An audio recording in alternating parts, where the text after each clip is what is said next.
From Pacifica, this is Democracy Now! President Trump has just made history. He recognized Israel's sovereignty over the Golan Heights, and he did so at a time when Iran is trying to use Syria as a platform to attack and destroy Israel. And the message that President Trump has given the world is that America stands by Israel. Just weeks before major elections in Israel that could determine the future of embattled Prime Minister Benjamin Netanyahu, President Trump declares the U.S. will recognize Israeli sovereignty over the occupied Golan Heights in defiance of international law and decades of U.S. policy. We'll get reaction from Palestinian human rights attorney Noura Erakat, author of the new book Justice for Some, Law and the Question of Palestine. Then the worst weather disaster in the history of the Southern Hemisphere. Cyclone Idai causes extensive flooding, leaving tens of thousands homeless, more than 400 dead in Mozambique, Zimbabwe, and Malawi. All my life, I've never seen anything like this before. It's the first time. We'll get an update from Mozambique-based climate justice activist Dipti Bhatnagar with Friends of the Earth International. And finally, as Nebraska and the U.S. Midwest recover from devastating climate change-fueled floods, we'll speak with Lakota historian Nick Estes on how 2 centuries of indigenous resistance created the movement proclaiming water is life. All that and more coming up. Welcome to Democracy Now!, democracynow.org, The War and Peace Report. I'm Amy Goodman. President Trump declared Thursday the U.S. is ready to recognize Israeli sovereignty over the occupied Golan Heights, which it seized from Syria in 1967. Trump announced the move via Twitter, writing, quote, after 52 years, it's time for the United States to fully recognize Israel's sovereignty over the Golan Heights, which is of critical strategic and security importance to the state of Israel and regional stability, exclamation point. After a meeting with Secretary of State Mike Pompeo, Israeli Prime Minister Benjamin Netanyahu hailed Trump's announcement. President Trump has just made history. I called him. I thanked him on behalf of the people of Israel. He did it again. Israel annexed the Golan Heights in 1981. Though the international community does not recognize its sovereignty, the Syrian state news agency responded to Trump's vow to overturn decades of U.S. policy by saying it showed the, quote, blind bias of the U.S. towards Israel and that his comments had shown contempt for international law. Trump's announcement came just days before he's set to host Netanyahu at the White House during the annual conference of AIPAC, the American Israel Public Affairs Committee. The AIPAC event will include speeches from Vice President Mike Pence, House Speaker Nancy Pelosi, and Senate Minority Leader Chuck Schumer, among others. But a growing number of Democrats, including at least 8 presidential candidates, have said they will be skipping the summit. In a statement, the campaign of Vermont Senator Bernie Sanders wrote, quote, Senator Sanders is concerned about the platform AIPAC is providing for leaders who have expressed bigotry and oppose a 2-state solution. We'll have more on AIPAC and President Trump's recognition of Israeli sovereignty over the Golan Heights after headlines. The chair of the House Oversight Committee has revealed Ivanka Trump and Jared Kushner illegally used private email accounts and messaging apps to carry out official White House business. In a letter to the White House Thursday, Maryland Congressmember Elijah Cummings said Kushner, President Trump's son-in-law and senior advisor, used WhatsApp to communicate with foreign contacts, including Saudi Crown Prince Mohammed bin Salman, while both Kushner and his wife, Ivanka Trump, used private email accounts in a way that appear to violate federal records laws. Cummings also revealed that White House officials, including Steve Bannon, used personal emails to discuss transferring sensitive nuclear technology to Saudi Arabia. During the 2016 campaign, Donald Trump repeatedly led chants of lock her up as he blasted Hillary Clinton for her use of a private email server as Secretary of State. Meanwhile, the New York Times is reporting Jared Kushner's brother, Josh Kushner, traveled to Saudi Arabia in October 2017, seeking investors for his venture capital firm just days before Jared Kushner also traveled to Saudi Arabia to meet with Crown Prince Mohammed bin Salman on White House business. Government ethics lawyers say Josh Kushner's visit posed a potential conflict of interest. It came just 1 week before the Crown Prince ordered Saudi police to arrest arrest about 200 prominent businessmen and former officials, holding them captive in Riyadh's Ritz-Carlton Hotel, where many later said they were tortured. New Zealand broadcast the Islamic call to prayer nationwide and observed 2 minutes of silence as the nation marked 1 week since a white supremacist terrorist attacked 2 mosques in Christchurch, killing 50 people. Prime Minister Jacinda Ardern, dressed in black, wearing hijab, addressed mourners at a public park adjacent to the Al-Noor Mosque, where most of the victims of last week's massacre were attacked during Friday prayers on March 15th, 42 killed. The Prophet Muhammad, sallallahu alaihi wasallam, said, the believers in the mutual kindness, compassion, and sympathy are just like one body. When any part of the body suffers, the whole body feels pain. New Zealand mourns with you. We are one. The New Zealand memorial was held as unknown assailants used sledgehammers to vandalize 5 mosques in the British city of Birmingham. Muslim groups say far-right extremists likely carried out the attacks. Florida resident Cesar Sayoc pleaded guilty Thursday to 65 felony counts for sending pipe bombs last year to prominent Democrats, CNN, and other critics of President Trump. When Sayoc was arrested last October, he was living in a van covered in pro-Trump and Pence stickers, as well as images of prominent Democrats with crosshairs over their faces. The New York Times reports Boeing airplanes that recently crashed in Indonesia and Ethiopia both lacked optional safety features that could have saved the lives of 346 people. Both Lion Air Flight 610 and Ethiopian Airlines Flight 302 lacked an angle of attack indicator and an angle of attack disagree light, indicators that Boeing offers only at additional cost. This comes as families of victims of last October's Lion Air crash say they were pressured by the airline to sign a pledge not to pursue legal action against the company in exchange for about $90,000 in compensation. The amount was the minimum the families were entitled to under Indonesian law. In Mosul, Iraq, at least 92 people were killed Thursday after a ferry capsized and sank in the Tigris River. Many of the dead were children. The ferry was overloaded with people celebrating the Kurdish New Year, marking the start of spring. In eastern China, an explosion at a pesticide plant in the city of Yanqing Thursday killed at least 47 people, left scores more seriously injured. A government inspection of the plant last year showed more than a dozen violations, including a lack of safety training for managers. It's the worst industrial disaster in China since a 2015 explosion in Tianjin killed more than 170 people. Back in the United States, residents of the city of Deer Park outside Houston, Texas, have been ordered to shelter in place due to dangerous levels of toxic benzene kicked up by a massive fire at a petrochemical plant. The fire began Sunday and has since continued to spew acrid smoke across the region.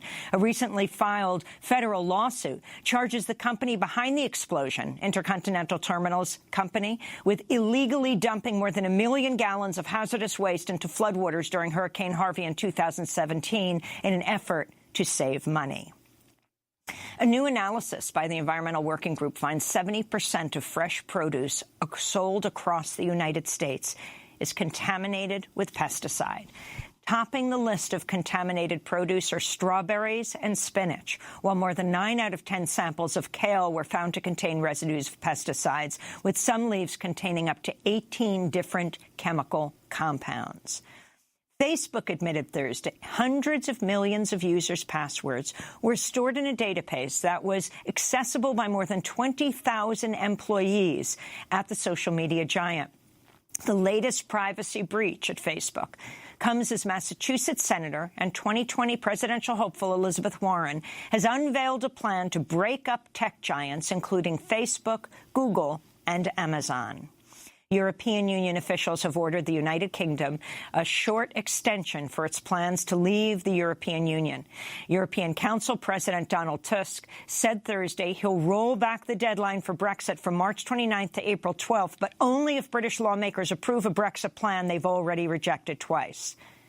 The UK government will still have a choice of a deal no deal, a long extension, or revoking Article 50. The 12th of April is a key date in terms of the UK deciding whether to hold European Parliament elections. If it has now decided to do so by then, the option of a long extension will automatically become impossible. In Wisconsin, a state judge has blocked legislation passed by lame duck Republicans seeking to strip the incoming Democratic administration of power while protecting policies enacted by former Governor Scott Walker. A Dane County Circuit Court judge sided with civil rights groups who challenged the power grab as a legislative coup that violated Wisconsin's constitution. Republicans in Michigan and North Carolina passed similar bills after losses in November elections. Advisors to former Vice President Joe Biden are reportedly considering Georgia Democrat Stacey Abrams as an out-of-the-gate vice presidential running mate when Biden announces his candidacy for the 2020 presidency next month. Abrams narrowly lost Georgia's gubernatorial race last year to Republican Secretary of State Brian Kemp of Georgia, who was widely accused of suppressing the vote.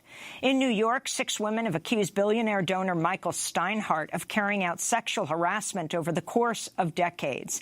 In interviews with ProPublica and the New York Times, the women say Steinhardt regularly propositioned sex and threesomes while making unwelcome comments about women's bodies. Steinhardt has denied many of the allegations. Steinhardt co-founded Birthright Israel and has donated about $25 million to the nonprofit. The group provides free trips to Israel to young Jewish Americans, promoting Israeli government policies while avoiding discussion of Israel's West Bank settlements and its occupation of Palestinian lands.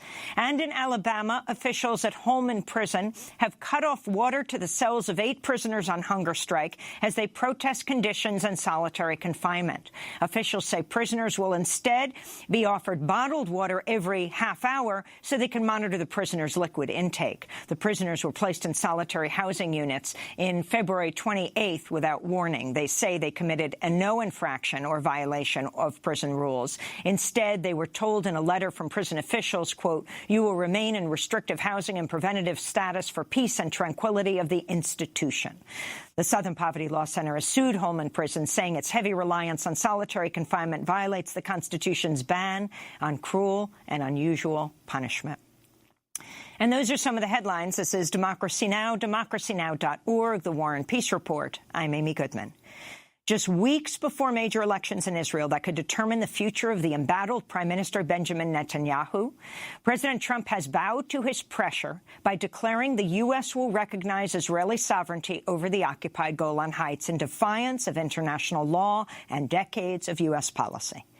Trump announced the move via Twitter Thursday, writing, "After 52 years, it's time for the United States to fully recognize Israel's sovereignty over the Golan Heights, which is of critical strategic and security importance to the state of Israel and regional stability!" Exclamation point. Netanyahu responded to the news during a joint news conference with Secretary of State Mike Pompeo. President Trump has just made history. I called him. I thanked him on behalf of the people of Israel. He did it again. First, he recognized Jerusalem as Israel's capital and moved the U.S. embassy here. Then he pulled out of the disastrous Iran treaty and reimposed sanctions. But now he did something of equal historic importance. He recognized Israel's sovereignty over the Golan Heights. And he did so at a time when Iran is trying to use Syria as a platform to attack and destroy Israel. And the message that President Trump has given the world is that America stands by Israel. The Golan Heights area covers less than 500 square miles along Israel's northeastern border with Syria. Israel annexed the Golan Heights in 1981 after capturing the territory from Syria during the 1967 war, but the international community does not recognize its sovereignty. In November, the U.S. said it planned to vote against a UN resolution calling for Israel to end its occupation of the Golan Heights.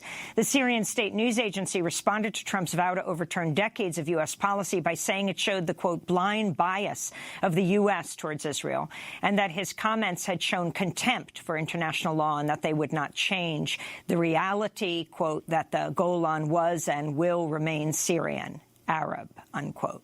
Chief Palestinian negotiator Saeb Erekat tweeted Thursday, yesterday President Trump recognized Jerusalem as Israel's capital. Today, for regional stability, he wants to make sure the occupied Syrian Golan Heights be under Israel's sovereignty. What shall tomorrow bring? Certain destabilization and bloodshed in our region, he tweeted. Trump's announcement comes as he's set to host Netanyahu at the White House next week and the annual conference of AIPAC, the American Israel Public Affairs Committee, where Vice President Mike Pence will speak, along with House Speaker Nancy Pelosi, Senate Minority Leader Chuck Schumer, and others. This comes as a growing number of Democrats, including at least 8 presidential candidates, have said they will be skipping the summit, including Bernie Sanders, Elizabeth Warren, Kamala Harris, Beto O'Rourke, and Pete Buttigieg. For more, we go to D.C., where we're joined by Noura Erakat, Palestinian human rights attorney, legal scholar. She's an assistant professor at George Mason University. Her new book, Justice for Some, Law and the Question of Palestine. Professor Erakat, welcome back to Democracy Now! Can you respond to Trump's tweet? I think when Netanyahu says that Trump did it again, he's absolutely right. Trump has been moving in lockstep in a imperial policy, U.S. imperial policy in the Middle East, which seeks to establish its hegemony, undermine democratic governance, and certainly continue the systematic violations of human rights. Israel is not interested in the Golan Heights for security. If it were interested in that, then it wouldn't be settling its civilians there. It has 34 settlements, 20,000 settlers. To put civilians into a place that's known as a military zone is, one, either to belie that there's actually a military threat, or two, to be using Israeli citizens as human shields. In both instances, it's incredibly problematic and discounts the fact that there is no military threat to Israel from that border. Syria last launched a military attack on Israel in October 1973. Egypt and Jordan have established permanent peace with Israel. Iraq and Libya, which might pose a threat rhetorically, have been completely gutted and destabilized. There has been no threat. Even Hezbollah from the south of Lebanon, where Israel withdrew its forces in 2000, have not launched war against Israel. In fact, it was Israel that launched war against Lebanon in 2006. This framework of security is a cover and a veneer for Israel as an aggressor. It is not the David, it is the Goliath in the region, and Israel's continuing warfare is what's destabilizing the region. I want to go to Secretary of State Mike Pompeo, who spoke at Thursday's news conference with the Israeli Prime Minister Netanyahu. Tonight, President Trump made the decision to recognize that hard-fought real estate, that important place, is proper to be a sovereign part of the state of Israel. President Trump made a bold decision to recognize that, an important decision for the people of Israel. It will truly be historic. And the people of Israel should know that the battles they fought, the lives that they lost on that very ground were worthy. Noura Erakat, can you respond to Secretary of State Pompeo? I think it's so irresponsible for a Secretary of State to be describing occupied territory recognized under international law, including UN Security Council Resolution 242 and 338, as hard-fought real estate. This violates a long-held principle that decries the acquisition of territory by force. And so I would say to Pompeo, you're doing an incredible disservice to your job. You're an embarrassment to yourself. This is not the message that we should be sending. The principle opposing the acquisition of territory by force isn't just relevant to the Middle East, but is relevant to the world. If we're going to say this in the Middle East, then we might as well tell Russia, you can stay as long as you want in Crimea, because you also won that territory, won that real estate by warfare. And so this is an embarrassment to the United States, to Pompeo, and certainly a bad signal for the entire world. And what exactly does it mean, Noura? I mean, Trump tweeted this, that he plans to do this. What would have to happen to make it real? You're absolutely right to question what is the value of a tweet. This is about the U.S. Now, it's within the presidential authority to recognize territory as sovereign, even if it violates international law. What will be consequential is how the international community responds. The UN has already decried this. Turkey has decried this. Egypt has decried this. Jordan has. Ironically, Russia has as well. And so if we see the international community stand in opposition, then the U.S.'s declaration will be merely that, a declaration where the U.S. is a lone figure in the rest of the world. Consider that when it moved its embassy from Tel Aviv to Jerusalem in similar contravention of long-held principles, 128 states at the UN voted against the U.S., and there have been very few countries that have followed suit. So, in fact, what this demonstrates is the weakness of the United States and its waning influence, and it says more about domestic concerns in the U.S. and Israel than it does for the region. This is about Netanyahu deflecting attention from corruption charges 3 weeks ahead of elections. This is about the United States and Trump speaking to an evangelical base rather than that doesn't care for regional stability and international law, but is more concerned with seeing Israel establishing itself as a hegemon within an Islamophobic framework that positions Israel as the easternmost front of the U.S.'s war on terror. So this clearly is something that the embattled Prime Minister Netanyahu has been pushing Trump very hard for. The Israeli Attorney General has said he's about to indict Netanyahu for corruption. The election is just weeks away in Israel. Can you talk about the significance of this, what it will mean for the Israeli elections, Noura? So one can only speculate what it's going to mean, but what we know about Israeli society is that it has a position in regards to the Golan Heights that signifies that the Golan Heights is part of Israel. It's similar to the mythologies that are created. They have a slogan, Ramat Golan Ze Ani, that the Golan Heights are me. And so this is speaking to a base that would be more concerned with establishing Israel's expansionist policies than it is with the corruption of a particular politician. It's a deflection tactic similar to Pompeo's visit right now. Secretary of State Pompeo is the first U.S. Official to visit the Western Wall in occupied East Jerusalem in a similar bid to establish that if you work with Netanyahu, you will be in lockstep with an imperial power that where might makes right in the Middle East, where there is no accountability and where Israel will be able to trample Palestinian human rights, will continue to act as an aggressor in the Middle East and continue to benefit from the U.S.'s unequivocal financial, military, and diplomatic support that frames that aggression as self-defense. And what does this mean for the, if you can call it, the Israel-Palestine peace process, if there even is one? But what does this mean for any kind of pursuit of peace?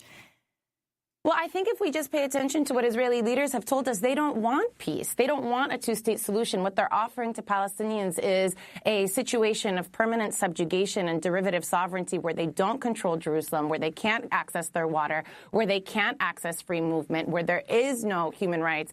And now if we thought that Palestinians, who are a stateless people, had any chance of achieving some sort of equitable resolution with the U.S. as broker, we can see that the fact that the U.S.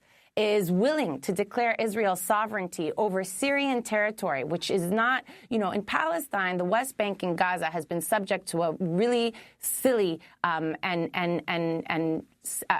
basically indefensible legal argument that says that there is no Palestinian sovereign and so the territories are disputed. But there is no dispute over the Golan Heights.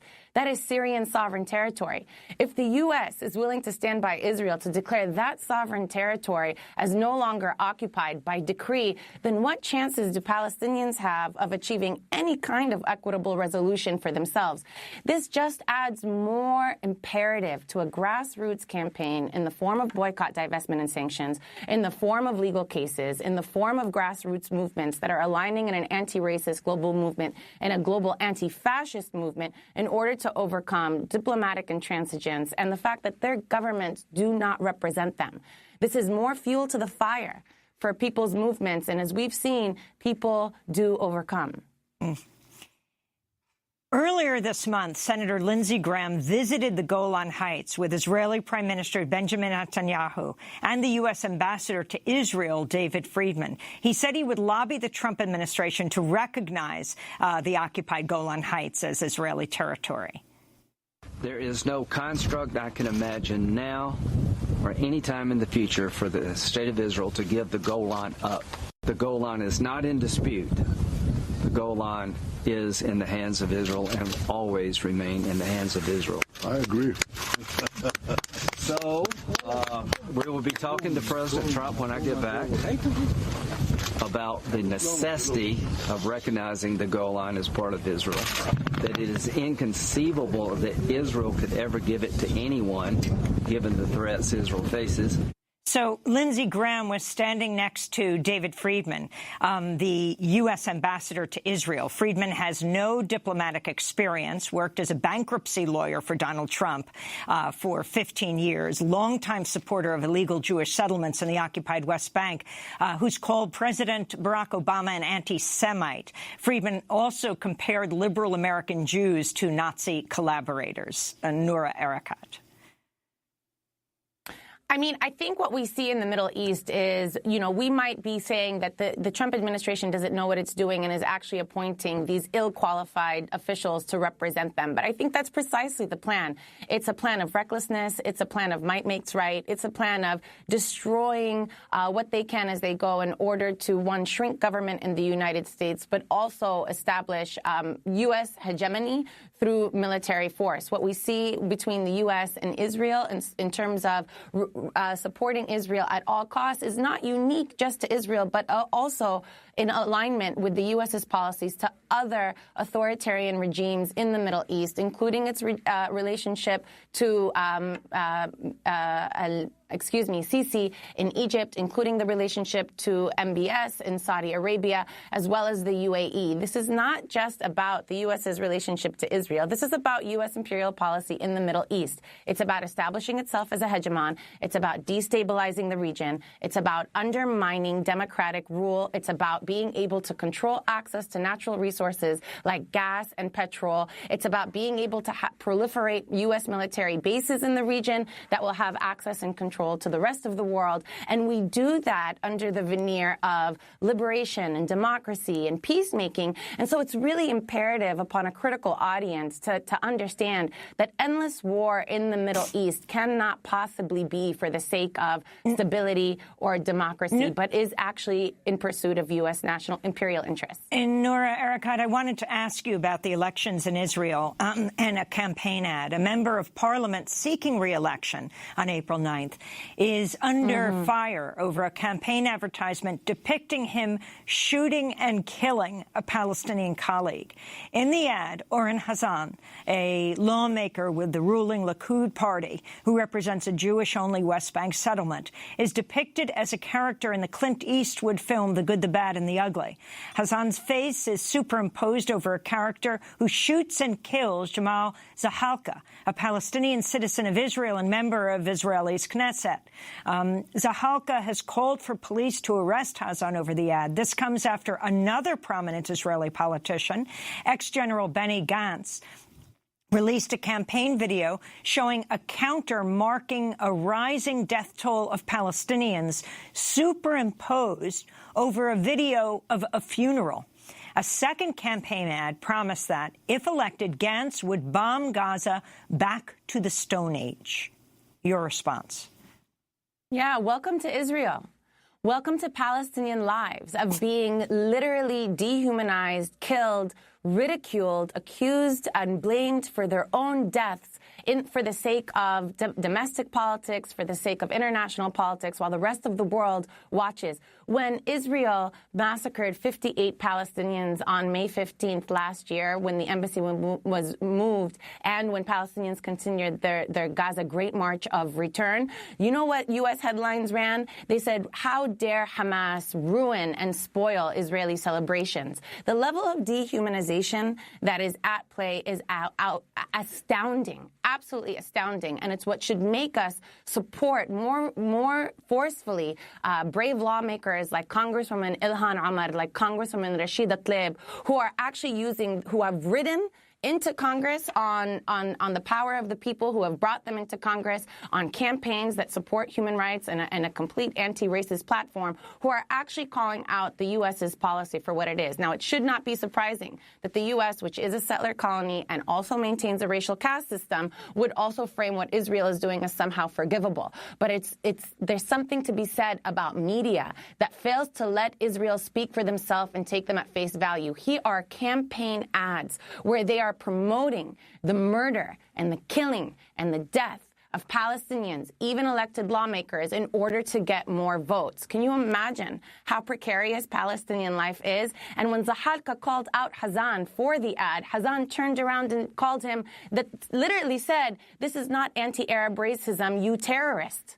I mean, we're talking about a doublespeak, and if you didn't see it, you wouldn't believe it. And so the only thing that I would encourage is for more people to pay attention, for more people to see it, for more people to take Israelis seriously when they use this racist discourse, and to understand that the people who pay the highest price are Palestinians. Noura Erakat, I want to thank you for being with us. Palestinian human rights attorney, legal scholar, assistant professor at George Mason University. Her new book, Justice for Some, Law and the Question of Palestine. This is Democracy Now!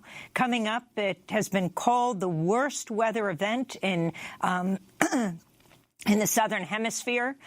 We're going to talk about what's happening right now in Mozambique and Zimbabwe and Malawi and other places, then to Nebraska, and finally, the Lakota historian Nick Estes on Our History is the Future. Stay with us.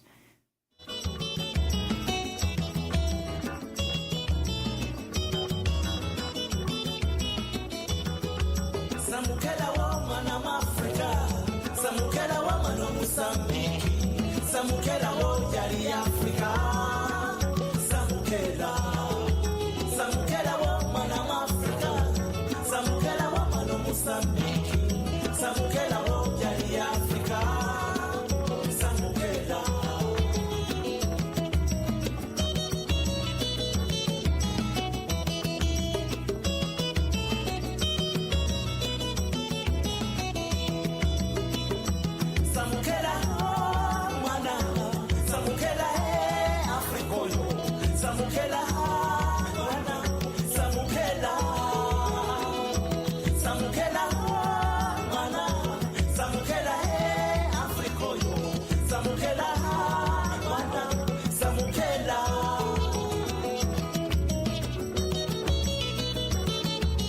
Samukela by Zena Abakar. This is Democracy Now! I'm Amy Goodman. As we turn to the worst weather disaster in the history of the Southern Hemisphere, Cyclone Idai has caused extensive flooding and left behind what looks like inland oceans since it made landfall last Thursday, battering Mozambique, Zimbabwe, Malawi.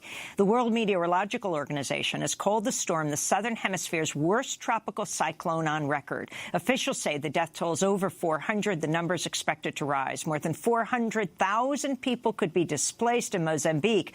And President Filipe Nyusi said as many as 1,000 people may have been killed. The World Food Program warned of a major humanitarian emergency that's getting bigger by the hour. This is WFP Emergencies Director Margot van der Velden.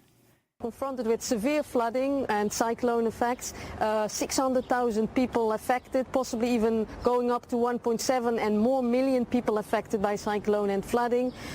Communication completely broken, infrastructure severely damaged, particularly in the city of Beira, but also all the roads to Beira have been cut off.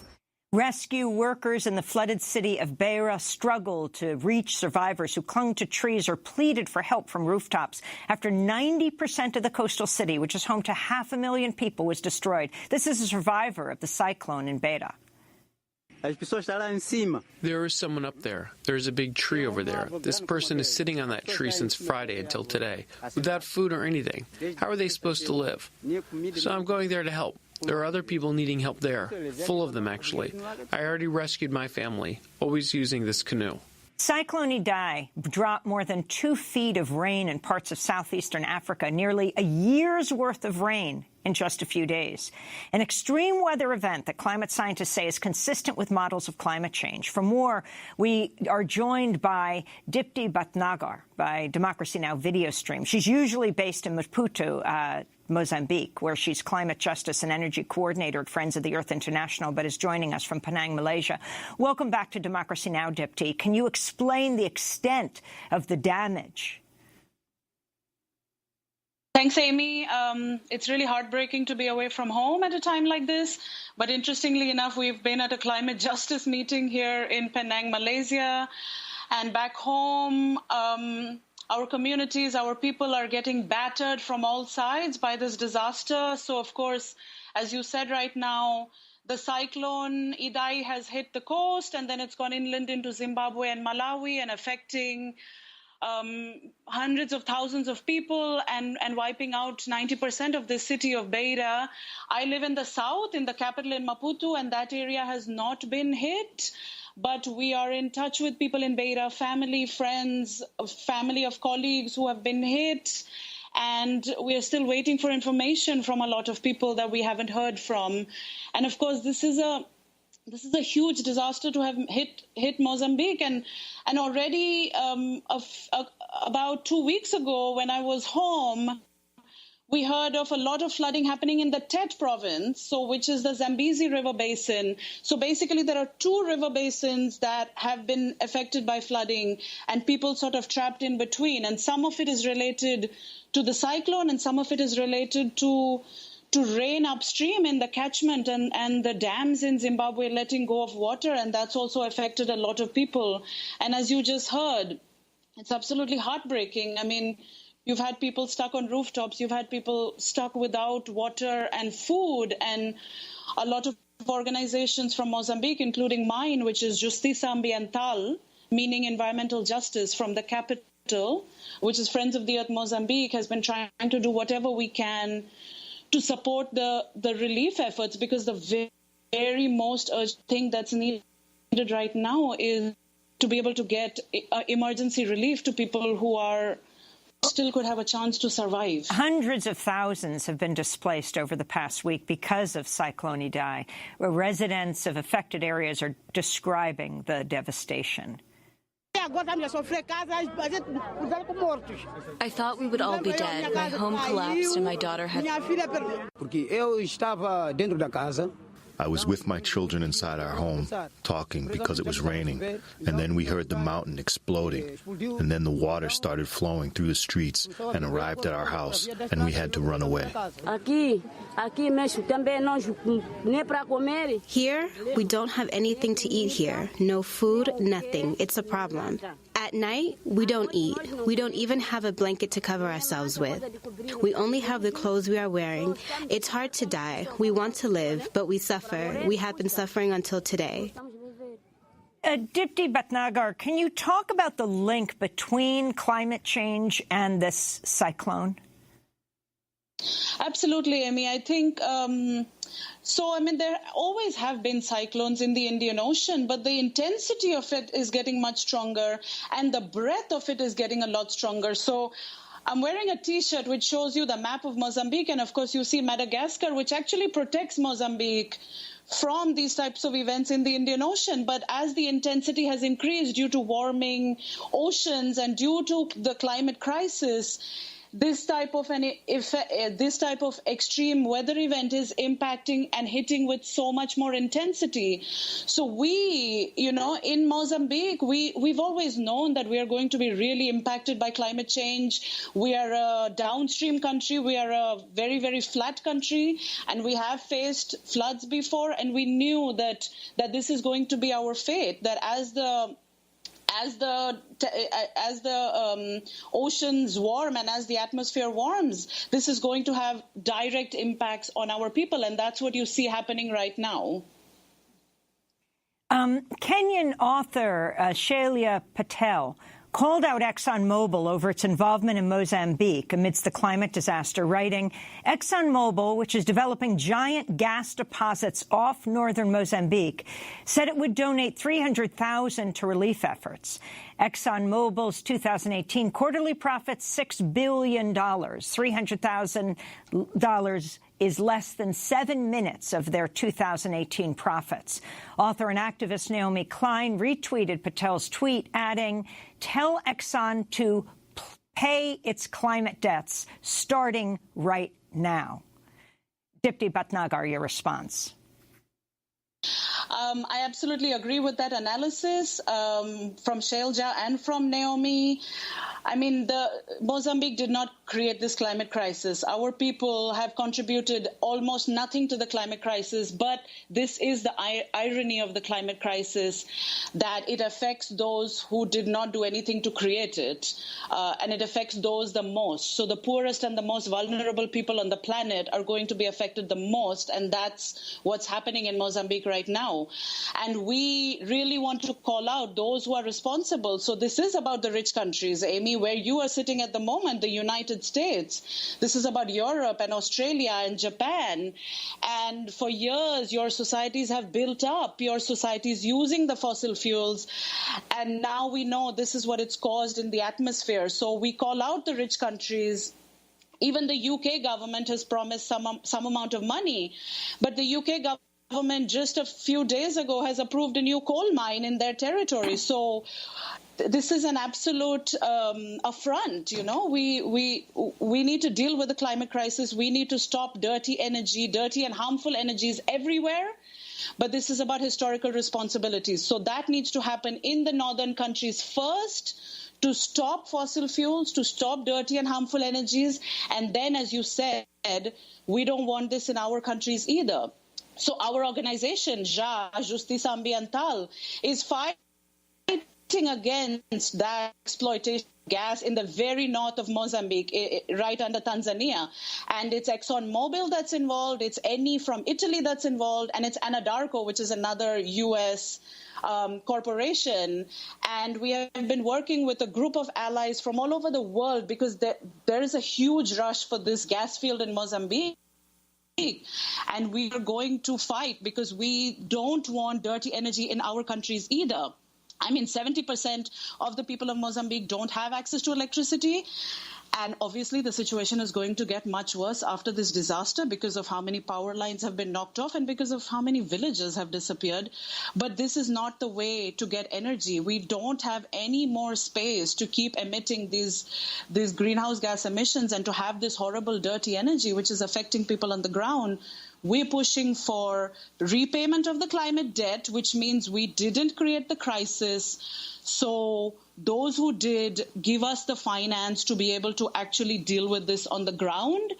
And, you know, we want to fight for people-centered renewable energy for our people. That's the future that we want to see. And of course, this disaster has showed us that we need to be able to build up the resilience of our people. We need to have survival strategies for people because the ocean is coming into people's houses. I mean, agriculture is going to start failing. We're seeing impacts intensifying all over the world. And how are the poorest and the most vulnerable people who don't have these strategies of survival, how are they actually going to live? So this is what we are fighting for. Repayment of the climate debt, stop the dirty and harmful energies, and let's have an energy transformation towards people-centered renewable energy. That's what we're fighting for. Dipti Bhatnagar, I was wondering if you can end by talking about the significance of the climate school strike led by Greta Thunberg in Sweden, who's just been nominated for a Nobel Peace Prize, the 16-year-old climate activist. Millions of young people walked out of schools across the world.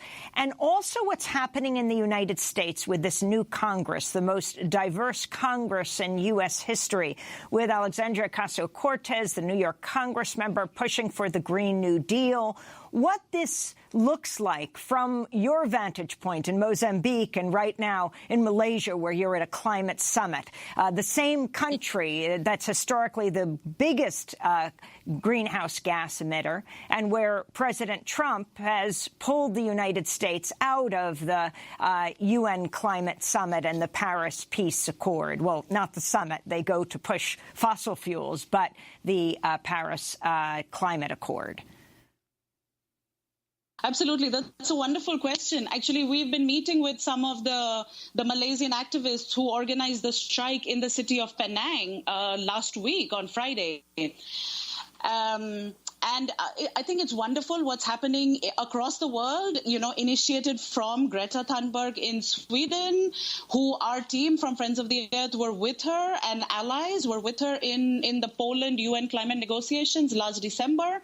I think it's absolutely wonderful. And what she's saying about system change is very, very critical, because that is what is going to take. That level of transformation is what we need to be able to stop the climate crisis, but also to serve the people who the current system never served, those who don't have electricity and those who struggle to have food on the table. I mean, we're talking about a world of increasing inequality.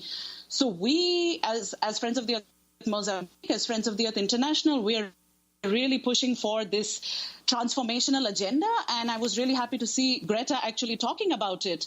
However, I don't think that the school strikers in some of the other countries are actually making those links, and that's where I think we want to offer a connection.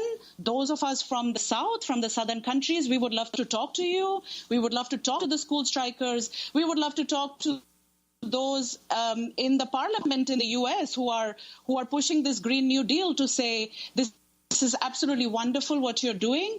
Let's not forget about equity. Let's not forget about the South. Let's not forget about historical responsibility. So I think the work that's happening is wonderful. I think we want to make sure that they realize we are also in the boat with them, us in the South, and that there is a responsibility that they have, not just to stopping climate change, but actually doing it in an equitable way. So I'm offering myself, I'm available anytime to speak to school strikers, to speak with people in the U.S. Congress, our allies. We've just been talking about this at our climate justice meetings. We really want to reach out. We really need to strengthen the narrative of equity and of historical responsibility within the climate strikes, within the Green New Deal. I think there are wonderful opportunities, but I think we need to remember the South. I want to thank you very much as you talk about remembering the South. Dipti Bhatnagar with Friends of the Earth International, Climate Justice and Energy Coordinator, usually based in Maputo, Mozambique, but joining us now from a climate justice conference in Penang, Malaysia. This is Democracy Now! When we come back, Lakota historian Nick Estes on his new book, Our History is the Future. Stay with us.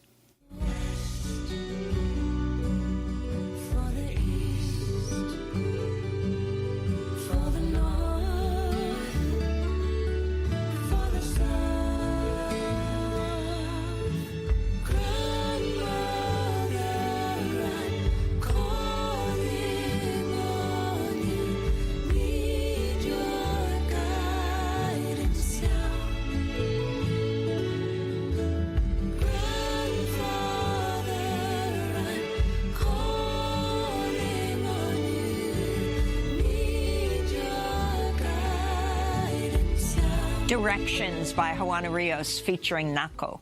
This is Democracy Now! I'm Amy Goodman. While the Southern Hemisphere faces its worst tropical cyclone on record, states across the Midwestern United States are continuing to recover from unprecedented flooding this week that devastated communities in Missouri, Iowa, Kansas, and particularly Nebraska. Warming temperatures, snowmelt, and heavy rainfall led to a flash flood that overwhelmed the Missouri River.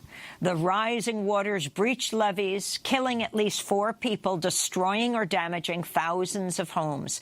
Much of the news about the flooding has focused its impact on farmers, but the climate change-fueled weather has also hit Native American communities hard, with 4 tribal nations in Nebraska declaring a state of emergency.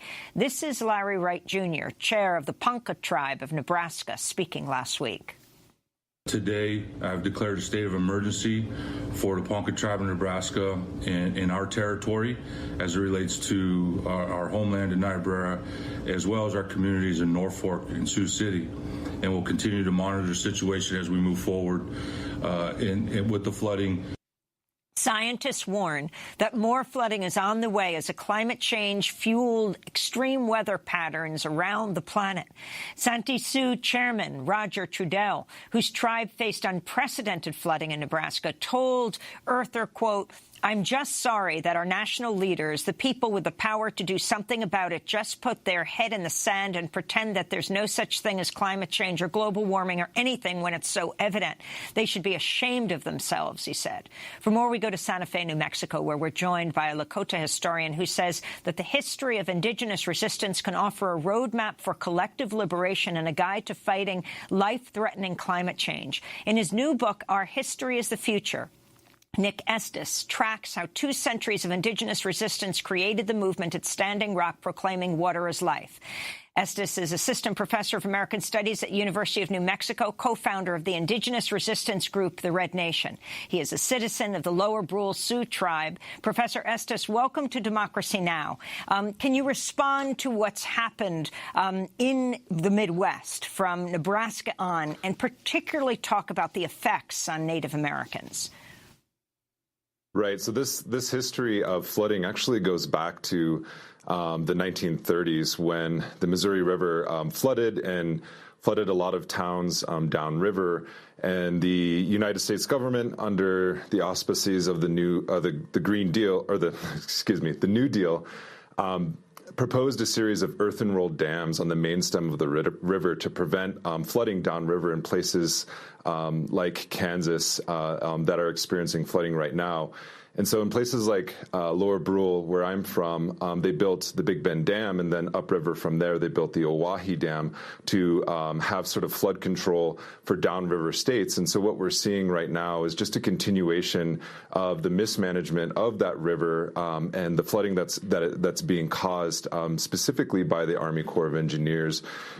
These dams dislocated and forcefully removed about a third of our river reservation populations, including my own community.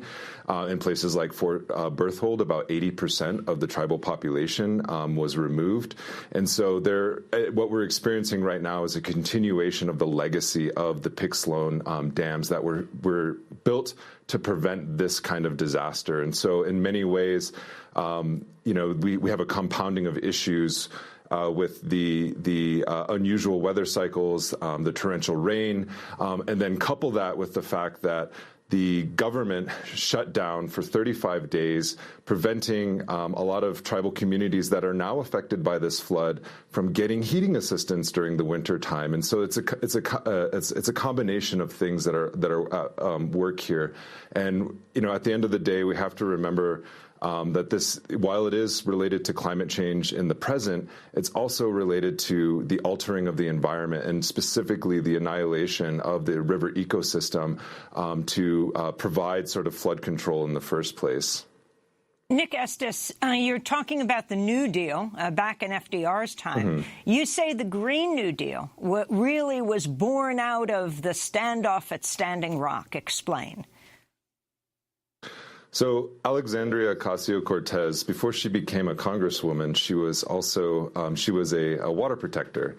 She was at Standing Rock, and she's even said this in her interviews, where she began her campaign in the resistance camps and the prayer camps at Standing Rock, and specifically Ocheti Shakoi camp. And so when people are asking, where's the inspiration of the Green New Deal, we can really locate it at Standing Rock. Where you had sort of the transition from one administration, the Obama administration, to the Trump administration. And I believe Ocasio-Cortez was at Standing Rock after November 8th, 2016, when, the election of Trump really caught a lot of people by surprise. And the irony of that was, there was a massive resistance movement against the construction and the expansion of carbon infrastructure led by indigenous people at Standing Rock. But in reality, that pipeline was an extension of Obama-era energy policies. And so if we go back to 2007 and 2008 and look at the North American oil boom, that really happened around the time of the Great Recession. And so in many ways, the United States, along with countries like Canada, drilled their way out of the Great Recession largely at the expense of indigenous lands. And what I mean by that is if we look at the oil sands in Alberta, Canada, and we think about the Dakota Access Pipeline, which indigenous people, my people, the Lakota people, call the Black Snake, the Alberta tar sands is really the snake pit where a lot of these oil pipelines are snaking out across the country, and specifically traversing and trespassing through indigenous communities and putting them at risk. And so when we think about things such as the Green New Deal and their impact on indigenous communities, we have to remember that the inspiration for that and really the frontline communities that inspired this were communities like Standing Rock and indigenous communities, not just in the United States, but throughout North America or what we call Turtle Island. And so when we talk about what's happening, the flooding, the massive flooding that's happening in places like southeastern Africa, we can connect it to the oil production in the United States and in North America in general, because the United States has now surpassed countries like Russia and Saudi Arabia when it comes to oil production.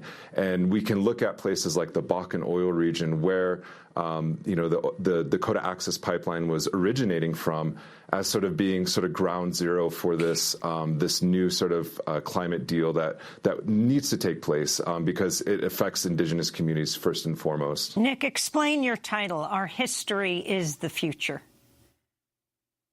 So that has two meanings. The first meaning is sort of a negative meaning in the sense that the Oceti Sakowin, the Great Sioux Nation, has undergone several apocalypses. Going back to the fur trade and the annihilation of fur-bearing animals in our region, going back to the annihilation of the buffalo to take the land and to starve us into surrender. Going back to the mid-20th century damming of the Missouri River, and now the North American sort of oil boom. These are different rounds of dispossession that, we see in a long continuum, right? And while history doesn't necessarily repeat itself, there's echoes that the United States has bailed itself out largely at the expense of indigenous peoples and indigenous lands. And so in many ways, what we're trying to prevent is that history in the future. But the other more sort of positive and generative aspect of that is our history is the future in the sense that we have a long tradition of resistance to these sort of U.S.-imposed climate catastrophes on our own community, and we draw from the resistance movements going back to the first time we halted the trespass of Lewis and Clark through our territories and said, no, we are a sovereign nation. We have protection. We are the protectors of the Missouri River. Going back to the 19th century Indian Wars, and then, my grandparents were water protectors in their own right because they fought for and tried to defend the Missouri River by preventing the construction of the Pick Sloan dams in the 1950s and the 1960s. And so in many ways, I am just a product of my ancestors' resistance. They were water protectors before, and we have a new generation of water protectors now. And the great thing about that is that it's not just an indigenous fight, as we saw at Standing Rock, as we see with the Green New Deal, that it's being taken up by non-indigenous relatives and allies. And so we're living in a moment where, indigenous issues or the Indian problem as it has been defined in the past is no longer seen as just an Indian problem, and that now, because of climate change, it's all of our problems. And so in many ways, our history is the future because we led that first resistance against the destruction of the environment, and we will continue to lead it as the Green New Deal takes effect, and we're demanding that as part of that Green New Deal program that a lot of these politicians take seriously what indigenous environmental movements have been demanding for the last decades, and to keep it in the ground policy. The way that we stop climate change is by stopping it at the source, meaning we need to keep oil and gas in in the ground. And we're going to continue this discussion in part 2 and put it online at democracynow.org. Nick Estes, Assistant Professor of American Studies at University of New Mexico, author of the new book, Our History is the Future. And that does it for our broadcast. I'll be speaking at SUNY Purchase this weekend, Sunday at 1:30. Check democracynow.org. A very happy birthday to Miriam Barnard. And Democracy Now! Has an immediate job opening for a full-time junior systems administrator here in our New York City studio. Details at democracynow.org. Democracy Now! Produced by Mike Berkey, Nick Guzder, Renee Feltz, Nermeen Sheikh, Carla Wills. I'm Amy Goodman. Thanks so much for joining us.